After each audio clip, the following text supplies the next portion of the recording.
Stade vous est offert par OneXBet.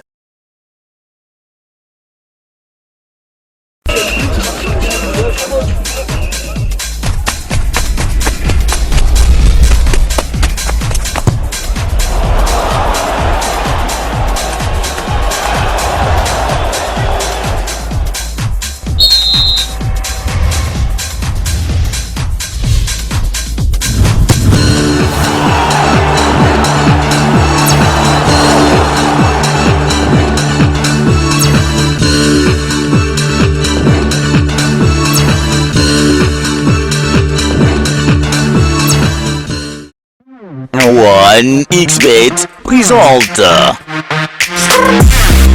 le nouvel hyperbonus de 1000%.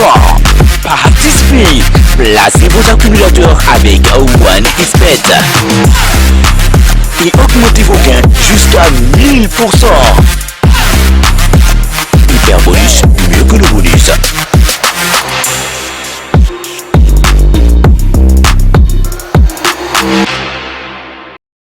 Dans le football, il y a des supporters excentriques, sentimentaux et extravertis. Mais tous partagent la même passion du football. 90 minutes de frisson avec 33 Exports. 33 Exports, supporter numéro 1 du football. Bonjour et bienvenue sur les antennes de Canal 2 International. Bienvenue à cette autre édition de Grand Stade. Une édition de Grand Stade qui sera consacrée à l'actualité au sein des différentes sélections nationales du Cameroun. D'abord, dans la tanière, on reviendra sur la prochaine période FIFA des Lions indomptables du Cameroun où on a été fixé, on jouera en premier match durant le mois de novembre, le 17 novembre le plus prochain, plus précisément, pardon, la campagne de qualification pour la prochaine Coupe du Monde de 2026. Ce sera face à une belle équipe d'Île Maurice et on parlera également des Lions où rien ne va plus. Quand on parle de rien, de ce qui ne va pas, on parlera du groupe de Jean-Baptiste Bissek avec une seule interrogation. Jean-Baptiste Bissek a-t-il encore la solution pour faire gagner les Lions indomptables? On en parlera avec nos invités à l'international. Prenez justement chacun un bout de papier et notez le rendez-vous demain. Le Ballon d'Or France Football, la 67e édition de cérémonie des Ballons d'Or, ce sera demain sur les antennes de Canal 2 International et sur le plan local, on s'intéressera à Victoria United. Après l'absence de l'équipe lors de la 7e journée, lors de la 5e journée, pardon, doit-on sanctionner Victoria United? La question, on en parlera dans cette autre édition de Grand Stade. Et on accueille ceux qui nous accompagnent ce soir. Le premier directeur de publication, il était déjà là il y a quelque temps. On a l'habitude de vous avoir plutôt dans le débrief de l'actualité. Raphaël Maniaka, bonsoir. Bonsoir Mathieu, bonsoir au panel, bonsoir à tous les téléspectateurs de Canal 2. Bonsoir notamment à la famille, au couple Makongé Bel-Samé qui a juste nous hier dans le début du week-end. Je l'ai dédié aussi ce début d'émission et notamment à Rachel Zekin qui aime bien votre piqué à la main de ce soir, Mathieu. Attention, Grand Stade, c'est un gala des sports. Et quand on parle de gala des sports, il faut être bien sapé.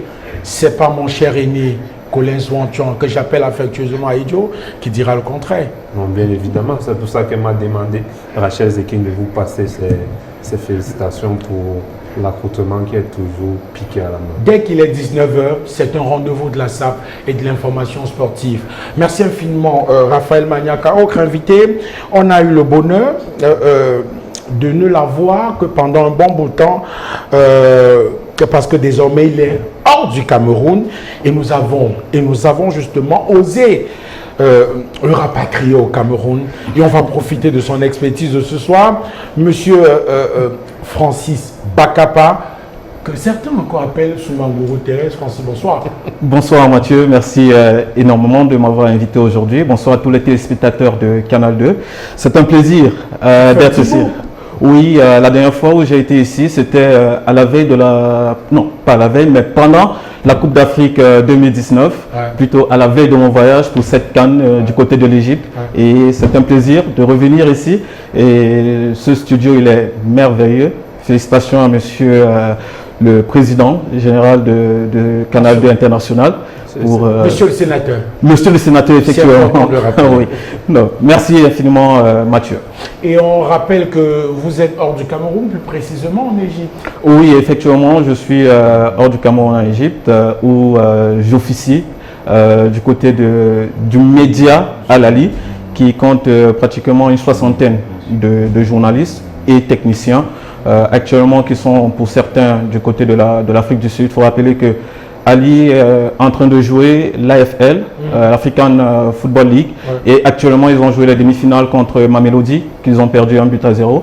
Le match retour de cette demi-finale sera pour mercredi prochain du côté du Caire. Merci infiniment Francis d'avoir favorablement répondu à notre invitation. Autre invité ce soir, c'est Hervé Thierry Ngahan, ancien footballeur, mais aujourd'hui qui s'est reconverti et qui veut bien partager avec les plus jeunes ce que la vie lui a permis d'avoir. Bien sûr, bien bonsoir, sûr. Bonsoir Mathieu, bonsoir au panel, bonsoir aux téléspectateurs. Un bonsoir particulier à ma maman. Ouais. Et surtout, merci, oui, évidemment, surtout que je passe en direct sur la chaîne. Un merci particulier à Canal 2 pour le confort, parce que ça fait plaisir d'être dans un tel espace où on se sent bien. Et c'est dit que vous n'avez même pas visité. Cher monsieur, merci monsieur d'avoir favorablement répondu à notre invitation. On rappelle que vous êtes le président de la Ngahan Academy. On en parlera durant ce programme. Transition, et on s'intéresse à la tanière.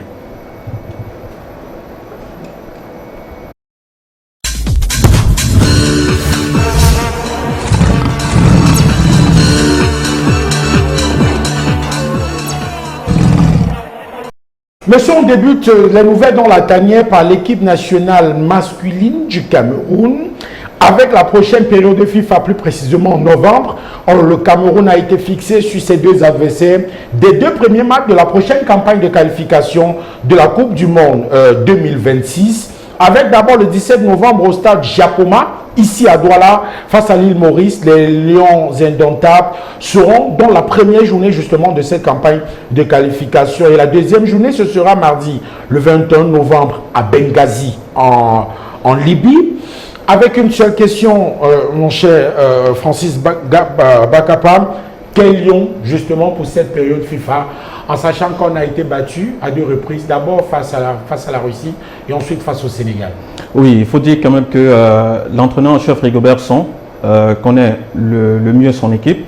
Donc déjà, il a quand même 80% de son effectif en place depuis quelques temps.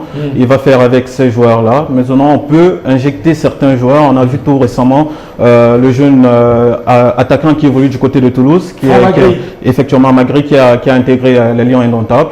On voit aujourd'hui aussi, il y a un jeune du côté de la Norvège, Faris Pemi, si c'est bien ça. Mayaka, il va me revenir si ce n'est pas son nom, qui marque aussi des buts du côté de la Norvège. Je pense que ce sont aussi des jeunes, parmi des joueurs à intégrer.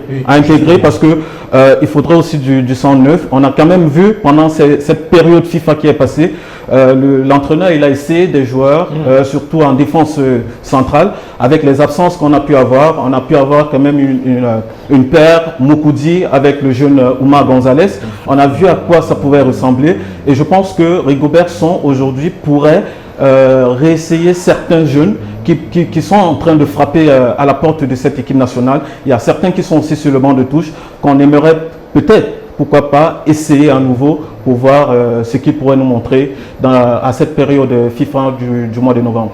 Raphaël Maniaka, ce qu'on retient également, c'est qu'il y a cette défaite, la double défaite face à la Russie et ensuite face au Sénégal.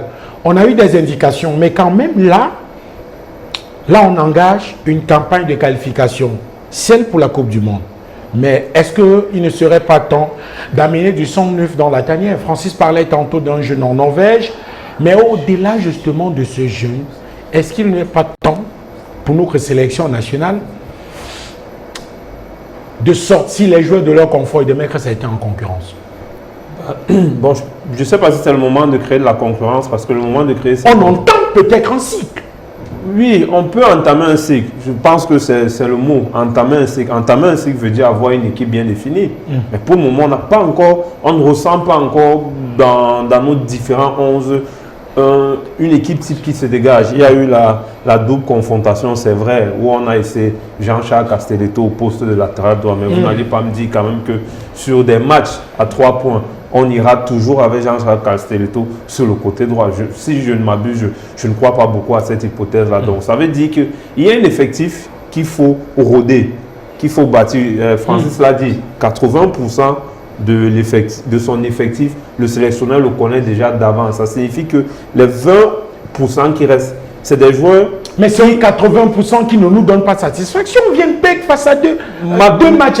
On a perdu face au Sénégal et la Russie. Malheureusement, c'est le cas. Et on n'a pas aussi fait une très bonne performance face au Burundi malgré la victoire 3-0. Ça, c'est réel. Mais maintenant, on a les éliminatoires de la Coupe du Monde qui commencent, qui est une compétition, un tournoi important, parce que ça va nous permettre aussi de préparer la Coupe d'Afrique des Nations. Et c'est le point de départ d'une équipe structurée. Pour avoir une équipe structurée, c'est le moment de voir le reflet de l'équipe qui pourrait débuter en janvier prochain la Coupe d'Afrique des Nations. C'est à partir de cette période FIFA que doit se définir l'ossature de ce à quoi devrait ressembler l'équipe du Cameroun à la CAN en janvier. Ce n'est pas après, en décembre, lors des derniers réglages, qu'on doit se mettre à se dire est-ce qu'on doit intégrer ou pas un jeune ou un nouveau joueur. Donc je pense que c'est dès maintenant que le coach doit finaliser ses choix en termes d'hommes, ce qui comptait. Même que ce soit ceux qui viendront du banc de touche, le coach doit déjà avoir la main mise sur celui qui peut être le joker. Parce que des compétitions comme les éliminatoires de la Coupe d'Afrique des Nations ou encore la CAN sont des matchs qu'il faut aller parfois au-delà de son 11 type. Il faut des joueurs capables de venir insuffler un souffle nouveau, capables de venir changer le cours des rencontres. Et je pense que le fait qu'on ait quand même vu sur le match face au Sénégal un joueur comme Dalen Yongwa s'exprimer, se mettre en avant, parce qu'au final, je pense que dans cette rencontre, c'est le joueur qui est le plus ressorti aux yeux de tout le monde. Donc ça veut dire que même si aujourd'hui Dalen repart sur la touche, il a quand même montré qu'il peut répondre présent. C'est un bon second couteau. Je pense même que c'est plus qu'un second couteau. Je pense qu'il a besoin. Vous le mettrez devant Noutolo? Sincèrement, non. Pour le moment, je ne peux pas encore le mettre devant Noutolo parce que Noutolo a la force de l'expérience. Ok. Hervé Thierry Gahan, quand on regarde le groupe du sélectionneur manager Rigobert Sambanac, on se rend compte qu'il y a plusieurs secteurs qui sont en chantier, mais le secteur du jeu le plus en difficulté, le plus en chantier, c'est notre défense, avec, on va dire quoi, 2 buts concédés sur les 2 matchs. Après, moi, personnellement, je vois les choses différemment.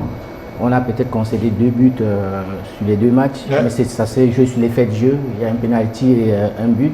Moi, je pense que le chantier, c'est en attaque. Mais on a concédé parce que après, si on marque 2-3 buts, on ne va pas perdre. On peut pas. Après, derrière ça, on ne peut pas jouer tout un match sans prendre 2 buts. Moi, personnellement, j'ai le sentiment que les attaquants sont dans un confort. Ouais. Et moi, s'il y a à bouger, c'est en attaque. Parce il faut mettre ce secteur de jeu en concurrence. Pour moi, c'est la priorité parce qu'on a l'impression que c'est les mêmes joueurs qui jouent. Ils se sentent dans leur... voilà. Et si l'attaque fait son boulot, je pense qu'on aura moins de buts parce que même la meilleure défense commence par l'attaque. Francis Bakapa, on parle après les Lions, des Lions indomptables du Cameroun. Le Cameroun a été battu il y a quelques jours par l'Ouganda à Kampala, 2-0. La rencontre comptait pour la campagne de qualification des Jeux Olympiques de Paris 2024 avec une équipe bien remaniée par le sélectionneur Jean-Baptiste Bissek qui a été dépassé justement par les événements. Elles ont justement rejoint le Cameroun il y a quelques jours au lendemain de la défaite et depuis, elles se préparent plutôt bien pour le match retour qui a lieu dans 48 heures. Francis, comment s'imposer face à une équipe de l'Ouganda qui nous a battu à Kampala 2-0 en rappelant qu'il faut marquer 3 buts sans encaisser aucun? Alors, c'est vrai qu'on va jouer à domicile. On aura peut-être la chance d'avoir le public avec nous et non des fan clubs parce que les filles vont devoir tout donner pour pouvoir arracher cette victoire-là et pourquoi pas cette qualification lors de ce match retour. Mais il faut rappeler quand même que c'est une grosse désillusion qu'on a vécu du côté de l'Ouganda. Ouais. Il faut le rappeler, c'est une très grosse honte pour notre football féminin aujourd'hui de rater certains événements après la Coupe d'Afrique, après la Coupe du Monde qui s'est déroulée en Australie et en Nouvelle-Zélande. On a raté la qualification pour la Coupe d'Afrique des Nations et là, on est en passe aussi de rater la qualification pour les Jeux Olympiques. Attention, il nous reste 90 minutes. Il nous reste 90 minutes, ça va être très difficile, il faut le dire, ça va être très difficile. C'est pas impossible, comme on le dit généralement, c'est pas impossible, mais ça va être très compliqué pour nos filles. J'espère que le staff technique saura quoi faire pour pouvoir arracher cette victoire-là. Il faudra d'abord mettre les égos de côté, aller chercher cette victoire-là et pourquoi pas cette qualification. Parce qu'on peut gagner 1-0, 2-0, ça ne va pas nous qualifier. Là, on est en train de vouloir chercher une victoire et une qualification. Et cela, ça passe par 3-0, surtout, sans encaisser un seul but. Et c'est aussi un gros challenge de ce côté-là avec le football féminin. La gardienne Bina, on espère qu'elle va être surtout en forme mardi prochain. Et justement, pour parler du groupe de Jean-Baptiste Bissek et des choix opérés par le sélectionneur Jean-Baptiste Bissek, Raphaël Maniaka, est-ce que quand on voit le groupe de Bissek et on voit ses choix, est-ce qu'il a encore la solution? En étant honnête, est-ce que Jean-Baptiste Bissek possède encore la sélection pour faire gagner cette équipe? Possède la sélection ou bien la solution? Possède encore la solution pour faire gagner cette équipe. À rappeler, pardon, pour ceux qui nous regardent, les statistiques sont simples. Sur les 2 derniers matchs de l'équipe nationale du Cameroun, on a toujours au moins concédé un but. Non, il faut dire qu'on n'en a pas marqué, qu'on en a pris 3. En déplacement, il faut le dire qu'on n'en a marqué qu'un seul chez nous. Ce coup de pied arrêté, c'est pas, on le dit, c'est pas honteux, mais c'est la réalité. Maintenant, le problème c'est qu'est-ce que le coach a compris un peu les réalités du football africain? Parce que moi, quand je regarde du football en lui-même, je ne conteste pas ses choix. Mais je pense que lorsque vous on vous dira que Bissek est un excellent technicien. Non, c'est un excellent technicien. Là, il n'y a pas de problème. Mais lorsqu'on regarde les choix, moi je conteste les choix par rapport au match à l'extérieur. Lorsque vous sortez d'une désillusion comme celle face au Kenya, avec cette élimination au premier tour, et que vous commencez votre campagne de qualification pour le tournoi olympique à l'extérieur, vous devez quand même, le principe voudrait que vous vous assuriez d'abord les bases arrière, c'est-à-dire de ne pas prendre de but, pour au moins garder vos chances de qualification à domicile le plus possible. Un peu comme l'a fait le Kenya ici au Cameroun. Le Kenya a concédé un but et vous avez vu, elle sortait ce jour-là plus ou moins avec les sourires. Donc, et après, on a vu comment elle s'est passée au match retour. Elles ont refait les retraits et puis elles ont battu du penalty. Mais je me dis, la défaite des Lions dans ce premier match, c'est les choses. Je pense que lorsque vous revenez comme ça, où est-ce qu'il a pêché par exemple? Je pense que lorsqu'on aborde une rencontre comme celle face à l'Ouganda, l'Ouganda n'est pas un foot de guerre, mais on le sait. Le problème, c'est l'esprit. Vous sortez d'une désillusion comme le Kenya, vous débutez à l'extérieur. Je pense pour ma part, ce n'est pas le meilleur des moments pour lancer des jeunes joueuses qui sont encore en train de découvrir la sélection nationale. C'est pour ça que je parlais tout à l'heure de progression. Aligner, faire entrer progressivement les jeunes. J'ai pris l'exemple de Darlene Yongwa. Mais lorsqu'on regarde par exemple chez les filles, le 11 qui a joué le premier match face à l'Ouganda, il y en avait beaucoup qui manquaient du temps de jeu, beaucoup qui découvraient aussi la sélection. D'expérience. Voilà, d'expérience. Donc pendant que sur le banc de touche, il y avait quand même des joueuses un peu plus capées qui savent comment gérer les émotions, surtout quand vous prenez quand même un but assez tôt dans la partie. Donc pour moi, je pense que tout n'est pas encore fini, c'est le football. Il faut maintenant, sur ce match-là, comme on dit, lorsque vous êtes dos au mur, comme les Lions le sont aujourd'hui, il faut rapidement emballer le match. Elles ont besoin de se mettre en confiance dès l'entame de la rencontre et de ne pas douter. Parce que ce qui est sûr, les Ougandaises arrivent avec l'objectif de prendre moins de buts qu'elle en a marqué. Sécuriser les 2-0. Bien sûr, pour elle, ce sera un espoir. Avant que Hervé Thierry Ngane ne réagisse, Francis, est-ce que là, il faut remettre en cause les choix du sélectionneur? Remettre en cause les choix du sélectionneur, il faut déjà commencer par remettre en cause ceux qui ont mis ce sélectionneur. C'est par là où ça commence, parce qu'on ne comprend pas comment on change un staff technique à l'approche de ce type d'événement. On a eu la chance avec ne nous ramenez pas le débat. Mais oui, en fait, on n'est pas obligé de garder Zabo, ça c'est clair, on n'est pas obligé. C'est pas l'équipe nationale de Zabo, c'est pas l'équipe nationale de pardon, le DG, Elongachu, pardon. Donc, c'est pas leur équipe nationale, mais il faut aussi avoir une vision. Une vision, ça veut dire savoir mettre des gens à l'approche de savoir faire des recherches, quoi. Ça veut dire, vous ne pouvez pas prendre un entraîneur qui ne connaît pratiquement pas en football féminin. Ça, il faut avoir ses choix. On comprend qu'il ne connaît rien, absolument rien du football féminin. Un peu dur, là, non? Je dois être dur. C'est mon pays, c'est mon équipe à moi aussi. Donc je dois être dur. Et je pense que c'est pour le bonheur de notre équipe. J'ai couvert 2 compétitions des filles au Ghana en 2018, au Cameroun ici en 2016. Quand vous voyez ces équipes qui ont joué et vous voyez cette équipe aujourd'hui, sans parler de celle de Zabo, vraiment cette équipe régresse énormément. Ok. Hervé, Thierry Ngane, l'équipe nationale des Lions Indomptables du Cameroun, pour vous, quand vous la regardez jouer aujourd'hui avec Jean-Baptiste Bissek, ce serait peut-être exagéré de dire que cette équipe régresse, mais il n'y a que Jean-Baptiste Bissek vient d'arriver, il va falloir laisser du temps à l'homme. Pour assumer ses choix, pour aller chercher le résultat. Je pense qu'on se voit la face depuis j'écoute, j'entends parler. J'ai l'impression que nous, on se voit déjà très beau. On ne comprend pas que d'autres pays travaillent. Moi, je pense que le problème, c'est pas le Cameroun. Le Cameroun, on ne travaille pas. C'est par exemple l'Ouganda. Voilà, l'Ouganda. Il y a plein de pays qui travaillent dans l'ombre, qui progressent. Aujourd'hui, quand on croit certaines équipes, on croit que c'est encore des années intérieures là où le Cameroun marchait un peu sur tout le monde. Mais sauf que les pays travaillent, aujourd'hui les taux se resserrent et quand on perd un match comme ça, on cherche à gauche, à droite qui la fout. Mais je pense que c'est simple, il faut qu'on se remette au travail, on se remette en question et voilà, on trouve ce qu'il faut pour continuer à former ces filles. Et la solution par exemple, ce serait de laisser du temps à Jean-Baptiste Bissek pour continuer son travail. Ah, c'est possible, ça peut être une solution. Par exemple. Ça peut être une solution. Merci monsieur. Transition et derrière on s'intéresse aux performances des Camerounais sur le vieux continent. On parlera du Ballon d'Or, on parlera d'Aboubacar Vincent, mais on parlera surtout de tous ceux qui ont brillé sur le vieux continent. OneXBet présente le nouvel hyper bonus de 1000%.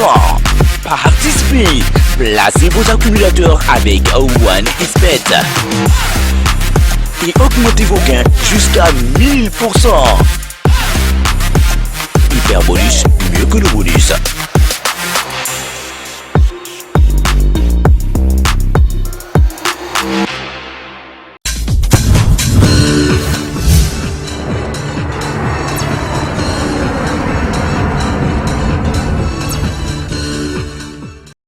À l'international, on parle du Ballon d'Or France Football, la plus grande cérémonie de récompense de footballeurs dans le monde. Ce sera demain du côté de Paris et ce sera en direct sur les antennes de Canal 2 International. Prenez le rendez-vous demain soir et ce sera dans la salle du théâtre du Châtelet et en direct sur les antennes de Canal 2 International qui succédera justement à Lionel Messi. Karim Benzema. Pardon, à Karim Benzema. Ça se murmure justement que c'est Lionel Messi, mais on sera fixé demain. On peut voir justement la bande-annonce de Canal 2 International demain à partir de 19h30 en direct sur les antennes de Canal 2 International avec une chance, monsieur, pour André Onana. Je vous donne la parole à Raphaël Maniaka, directeur publication des Griffes de Foot. Quelle chance pour André Onana qui lui a engagé dans la distinction du prix Yashin qui récompense le meilleur gardien. Je pense qu'André a ses chances.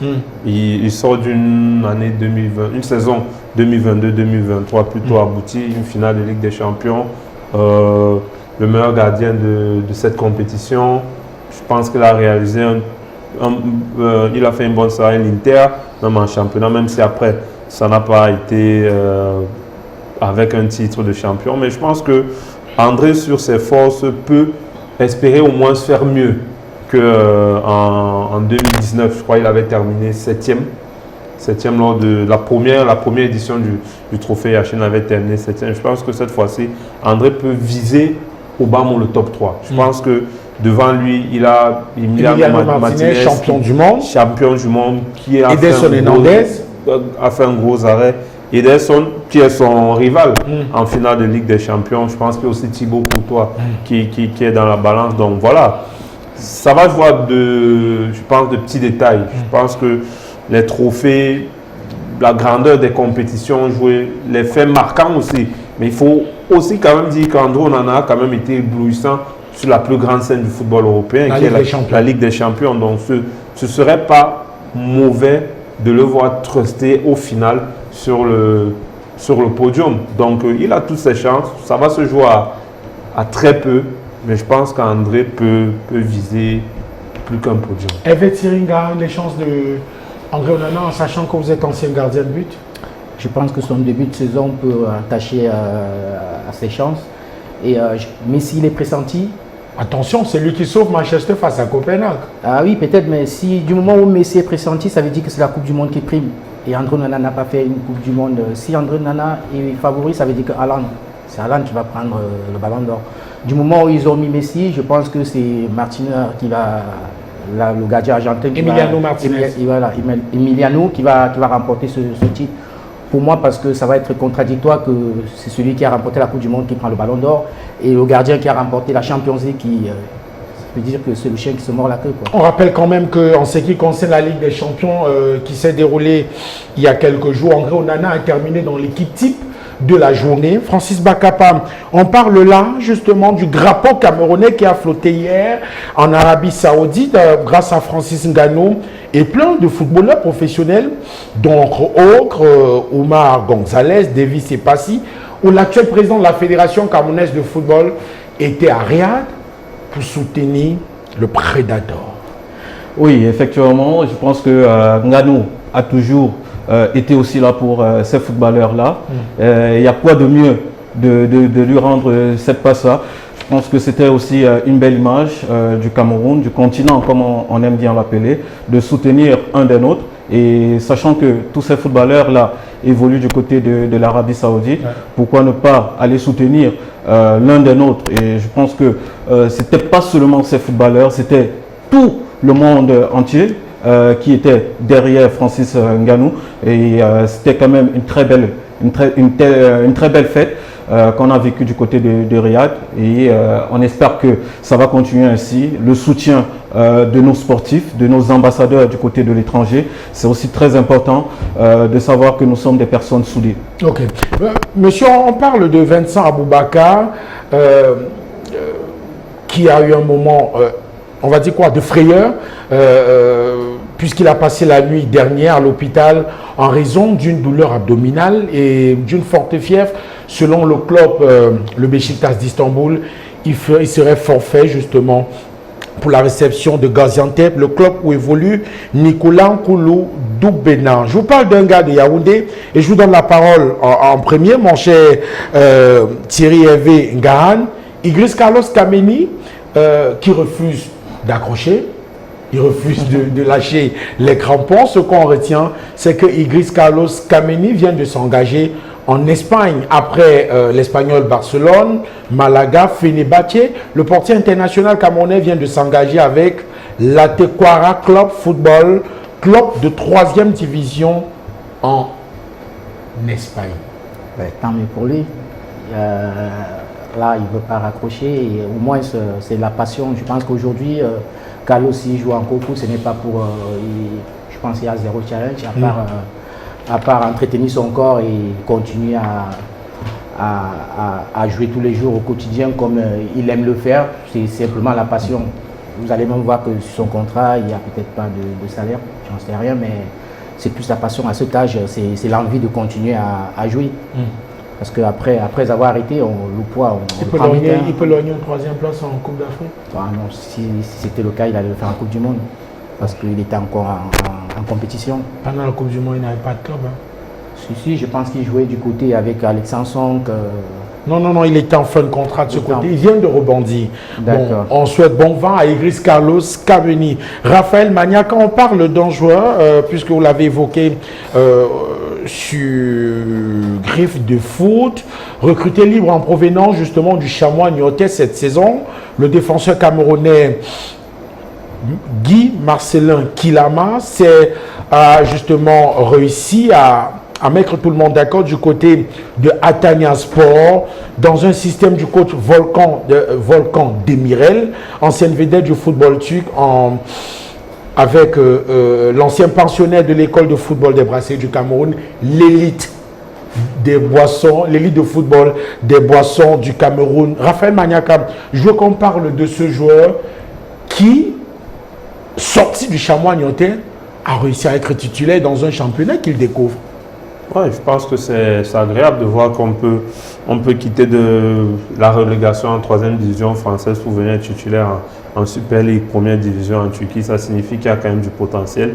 Il n'arrive pas dans un club lambda, il arrive à Hatay, qui est un jeune club, mais qui, au fil des saisons en Turquie, est en train de progresser, de montrer sa valeur dans ce championnat qui, petit à petit, essaie de truster avec les places européennes à chaque fin de saison, se battre pour y être. Malheureusement, à la fin de saison dernière, elle a été émaillée par le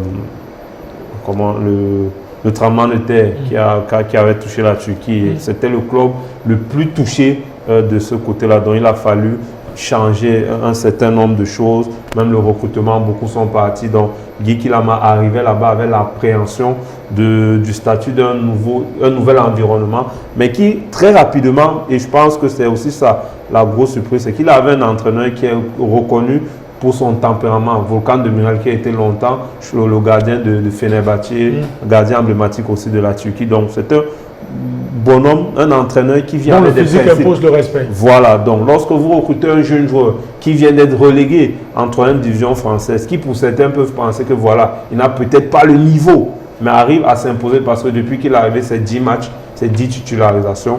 Et c'est vrai que ces 2 derniers matchs, l'équipe tourne un peu moins bien avec 2 défaites consécutives. Mais avant ça, c'était aucune défaite depuis son arrivée. Donc c'est quelqu'un qui a su imposer ses qualités de physique avec une certaine relance. On ne saurait pas, et qui a été international U23. Ouais. Donc c'est quelqu'un que connaît très bien le sélectionneur manager. Donc, dans les années à venir, c'est quelqu'un qui pourrait, pourquoi pas, truster à une place dans la sélection pour essayer de continuer sa progression. Mais déjà, il va falloir continuer à être sérieux en club. 10 titularisations pour un début, c'est bien. Mais il faut aussi maintenant que les performances du club puissent aussi le mettre au niveau où il doit être. Raphaël, surpris au vu de ses performances de ne pas le voir en sélection? Francis. Francis. Bon, ne pas le voir en sélection, pas tellement surpris. Je pense que l'entraîneur, il a quand même déjà un suivi sur ce joueur-là. Je pense qu'il y a une grosse concurrence actuellement au poste de défenseur central. Vous savez, on a Castelletto qui est là, on a Moukoudji qui vient de revenir. Effectivement, c'est une solution. C'est vrai qu'avec le temps, on va faire entrer des jeunes talents comme ça. Je pense que actuellement, en défense centrale, l'entraîneur, pour lui, il juge qu'il a déjà son bloc. Il ne voudrait pas tellement chambouler. Vous avez vu Moukoudji qui est revenu. Oui, il a déjà quand même Moukoudji qui est revenu dans cette sélection-là. Vous savez qu'il n'était plus là depuis un bon bout de temps. Il est revenu aujourd'hui. Il a été titulaire lors des 2 dernières rencontres. On a le jeune Oumar qui a aussi eu sa chance dans cette sélection-là. Donc, Kilama aura aussi sa chance. Pourquoi pas peut-être dans ces éliminatoires de cette Coupe du Monde. Qui sait, peut-être d'ici janvier, il pourra avoir sa chance pour aller du côté de la Côte d'Ivoire. Donc, on espère qu'il ne sera pas blessé, surtout.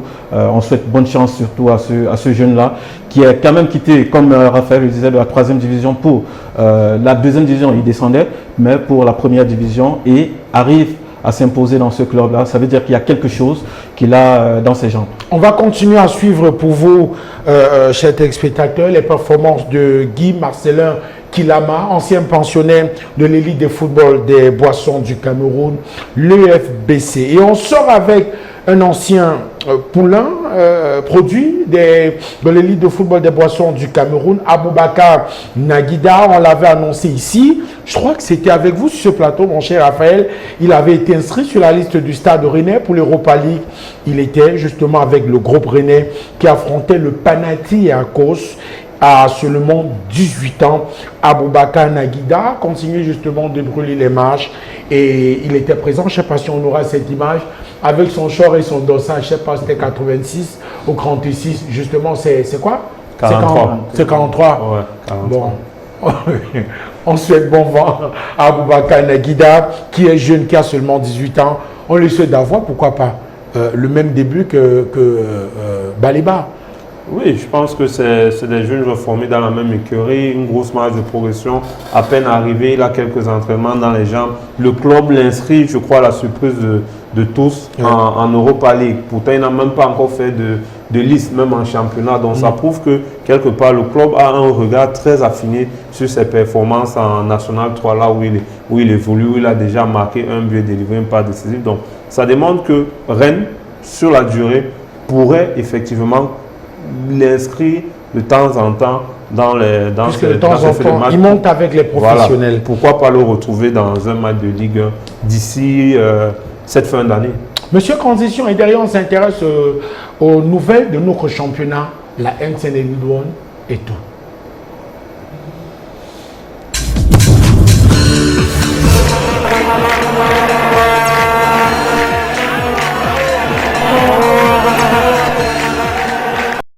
On s'intéresse à... D'abord, on s'intéresse justement à votre parcours. Guy et Thierry, on rappelle que vous êtes parti du Cameroun, ça fait un paquet de temps.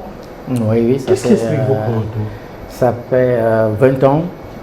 J'ai commencé comme tous les jeunes dans la rue où il y a un monsieur Tekundjo Kamtia Bernard que je passe un bonsoir, qui m'a pris dans la rue et il avait un club qui s'appelait Vicenza. Là où j'ai été formé et faire une coupe top avec ce club, là où les brasseries, j'ai continué ma progression aux brasseries. Un peu comme Francis. Voilà. Et j'ai fait Montaigu. Quand je suis rentré, j'ai signé dans l'Union de Douala où j'ai fait une année. Je suis parti en Europe. Et pourquoi je suis là? Je suis là, c'est tout simplement pour finaliser un projet que mes partenaires et moi, nous travaillons dessus depuis un an.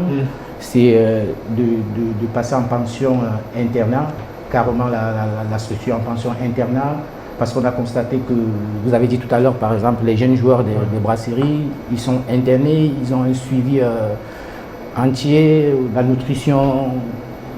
Et nous avons décidé de faire pareil, d'interner les enfants et prendre en charge entièrement pour pouvoir mieux les suivre et avoir des joueurs de qualité dans la structure. Pourquoi là? C'est quoi quelles ont été justement vos motivations pour implanter ce projet au Cameroun? Mes motivations, déjà je suis un ancien footballeur, c'est ma passion. On n'a même pas besoin de chercher la motivation, elle est là, elle est à l'intérieur, ça brûle dans les tripes. Quand tu as joué, quand tu n'as pas pu, entre guillemets, être professionnel, même si je ne regrette pas mon parcours, je gagne bien ma vie, c'est grâce au foot que je suis ce que je suis et c'est grâce au foot que je reviens donner aux enfants ce que je n'ai pas pu avoir ou ce que j'ai eu, les tenir la main, les montrer le chemin pour que je ne sais pas si je peux aider les jeunes Camerounais à sortir de la rue, à gagner leur vie, pourquoi pas. Vous n'allez pas être comme certains, vous voulez transférer des joueurs? Avant de transférer, déjà, il faut les former. Ok. On continue cet entretien dans un instant, monsieur. On parle des trophées griffes de foot qui sont de retour, mon cher Raphaël. On a appris qu'officiellement, les 5 sur la ligne de départ sont connus, entre autres Achukerido du Stade Renam, Yasso Kendo de Stade Renam, Awakwasi de Bambutoscope de Bouddha, Ateba Lionel de la Dynamo de Douala, Jules Amanko des Astres de Douala, Monsieur But comme on l'appelle désormais, et Thomas Etabawak de la Dynamo de Douala. Le retour des trophées et griffes de foot. Oui, je pense que c'est une nouvelle saison et à chaque saison, il faut avoir son innovation. Je pense que les dernières saisons, on avait plus vu. Il faut remplacer Patient Wassou ou quelqu'un d'autre? Non, Patient Wassou avait été remplacé. Là, c'était dans une autre catégorie. Là, c'est une première pour cette saison-ci. Ça, c'est le joueur du mois. Je pense que c'est sur les 5 couvoirs, on va dire quoi, les premiers matchs de ce mois d'octobre. C'est les 5 qui, pour Griffes de foot, se sont démarqués de par leur talent et par l'adresse qu'ils ont eue, qui ont permis à leur équipe, selon le groupe où ils étaient, de performer. Donc, au final, le tirage... C'est quand le vainqueur? C'est quand on saura le vainqueur? Le vainqueur sera connu en fin de semaine, c'est-à-dire vendredi ou samedi. Maintenant, il y a un panel de journalistes derrière qui sont en train de lire leur top 5. Personnellement, moi, meilleur du panel. Non, vous êtes un présentateur de Canal. Je ne voudrais pas qu'on dise qu'il y a une petite inadéquation dans le partage. Conflit d'intérêt. Voilà. Donc, cette fois-ci, ce sont les 5 qui se sont démarqués et qui, au final, j'espère qu'on aura le meilleur de ce mois d'octobre qui pourrait, au fur et à mesure, continuer à grandir dans notre championnat. Hervé, Patrick, regarde. Là, on a vu les images, peut-être de l'ouverture des bureaux. Officiellement, à quand le début des activités? C'est au début du mois. Il y a une semaine, les enfants venaient de... Ça sera avec des tests Non, c'est fait, c'est fini. Ça fait une semaine qu'on a arrêté les tests. Les enfants qui venaient de partout du Cameroun. On avait besoin de 15 pensionnaires parce que c'est le budget qu'on a... c'est en pension complète? Complète. Okay. C'est un budget qu'on a fixé et ça s'est bien passé. Dommage qu'on a fait aussi des dessus parce qu'on ne peut pas garder tout le monde. On ne peut pas prendre les enfants pour prendre. Si on décide de mettre un tel projet, c'est faire quelque chose de très sérieux et c'est très important pour nous. Sur quel âge? On a toutes les catégories jeunes, des benjamins jusqu'aux 16 ans. Monsieur, on parle là de notre championnat, la MTN Elite One, avec ce soir la fête Victoria United, l'équipe du Sud-Ouest, a défrayé la chronique il y a quelques jours, brillant justement par son absence lors du match de la 5e journée face à la PGS de Fou à Limbé. Pourtant présent lors de la réunion technique, les poulains du truculent Valentin ont brillé par leur absence justement au cours d'envoi. Pas d'explication officielle jusqu'à présent. Et il y a une question, Francis Bakapa. Les textes sont clairs. Faut-il sanctionner Victoria United? Alors, c'est vrai que je ne suis pas dans la commission qui a été dissoute, qui n'existe plus. Il faut déjà le rappeler. La commission juridique de la Fédération camerounaise de football. Mais si on part voir dans les textes, ou bien si on part voir dans le monde du foot, si on applique rien que le monde du foot en tant qu'observateur comme nous le sommes, c'est clair et net. C'est un forfait avec retrait de 3 points. Donc ça veut dire qu'ils perdent déjà leur propre match contre APGS, mais en plus de ça, il y a un retrait de points. Donc ça, ce sont les textes qui sont déjà clairs. Okay. Donc du coup, ici, il n'y aura pas une décision qui pourrait venir dissocier ou encore mettre le public en éveil ou encore faire réfléchir. Ici, il va falloir frapper et frapper très très fort sur le cas Victoria United. Raphaël Maniaka, une once d'excuse, une once de pardon vis-à-vis de ce club? Pardon de qui? Je ne sais pas, comprendre la situation qu'a traversé le club en sachant justement que s'il faut faire la corrélation, il y a le match entre Fauveau Club de Baham et Victoria United qui se joue à l'ouest où le central de la partie accorde un penalty à Fauveau Club de Baham. S'ensuit une longue période de contestation. Après, on va maintenir le penalty qui sera transformé. Victoria perd 2-1. Tout le monde connaît la suite. Mais Mathieu, il n'y a pas on n'est pas devant un tribunal où des juges doivent savoir si le plaider est coupable ou non coupable. Je pense que les faits sont là. Nous sommes dans un match de football. Que disent les règles d'un match de football? C'est tout simplement ce qu'il faut appliquer. Lorsqu'un match, moi, mon problème au niveau de Victoria, c'est pas véritablement Victoria, c'est l'instance dirigeante du championnat qui à un moment doit donner des explications à l'opinion publique par rapport à ce qui s'est passé sur ce match-là et à ce qui s'est passé avec Victoria, afin que l'on puisse déjà nourrir notre propre idée de ce qui va suivre après. Mais là, il n'y a pas de communication, on dirait que c'est un non-événement. Pourtant, ce n'est pas un non-événement, c'est quand même un club qui a empêché le déroulement d'une rencontre de 1 et qui de 2 était présent dans une seconde rencontre à la réunion technique d'un match qui après ne se présente pas. Mais on a l'impression que non, c'est normal. Pourtant, ce n'est pas du tout normal. Francis, là, il faut scruter les faits et gestes de la fédération. Bon, c'est vrai que depuis le début de saison, il n'y a pas encore eu d'homologation. Il faut rappeler aussi qu'il y a eu le match de la première journée, si je me trompe, entre Avion Duncam et UMS Loloum, qui n'avait pas eu lieu. Donc, on attend. En début de saison, on dissout une commission suite à une note du TAS. Et jusqu'à présent, on croyait qu'avec l'AG qui a eu lieu, on pouvait avoir une reconstitution de cette commission-là. Malheureusement, il n'en est rien.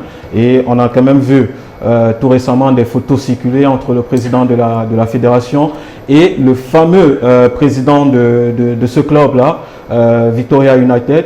Qu'est-ce qu'ils sont en train de vouloir... effectivement, c'est surtout une très mauvaise image pour notre football aujourd'hui. Parce que... attention, la FECAFOOT n'a pas dit qu'elle ne sanctionnerait pas Victoria United. Non. Pas de procès d'intention. Non, je retire le côté, des pénalités, mais je prends déjà l'image, au moins, de cette fédération-là. Avec ce qui s'est passé sur les 2 dernières journées concernant ce club-là, et qu'on voit quand même un président qui prend des photos avec un autre président qui est sur cette scène-là. Je pense qu'à ce moment, on se pose des questions. Depuis la saison dernière, qu'est-ce qui s'est réellement passé sur le cas de ce club-là? Donc, on espère quand même qu'avec la commission qui va être mise en place, on va frapper très très fort. Hervé, Thierry Gahan, pour sortir de cette émission, on aimerait bien savoir l'objectif visé au-delà d'avoir ces 15 enfants qui dans 2-3 ans seront peut-être, qui sait, des futurs cracks. C'est quoi l'objectif? L'objectif, c'est de bien former les gamins, que la structure plus tard devienne une structure de référence. On a un complexe sportif.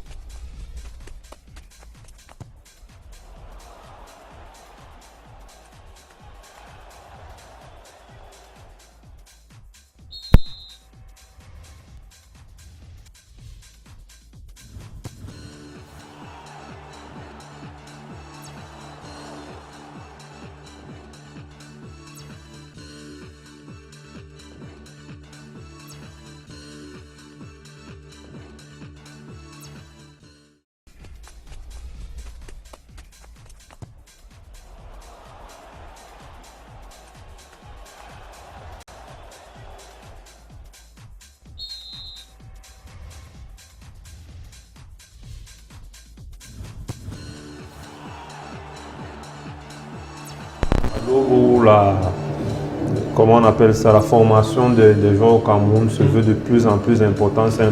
C'est bien d'avoir des structures qui définissent déjà l'avenir des enfants, des académiciens par rapport à ce qu'ils vont mettre en place et ce qu'ils vont leur donner durant leur programme. Monsieur, merci d'être passé par ici. Merci.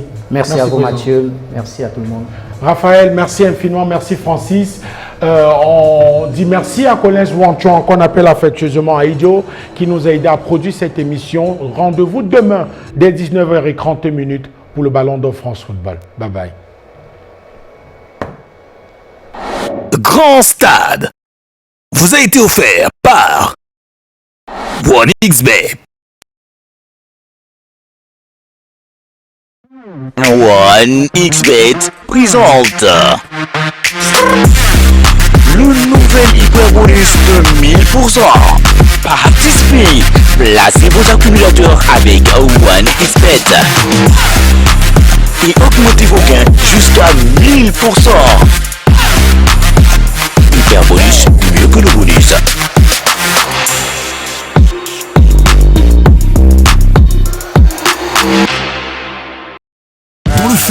y a des supporters excentriques, sentimentaux et extravertis. Mais tous partagent la même passion du football. 90 minutes de frisson avec 33 Export. 33 Export, supporter numéro 1 du football.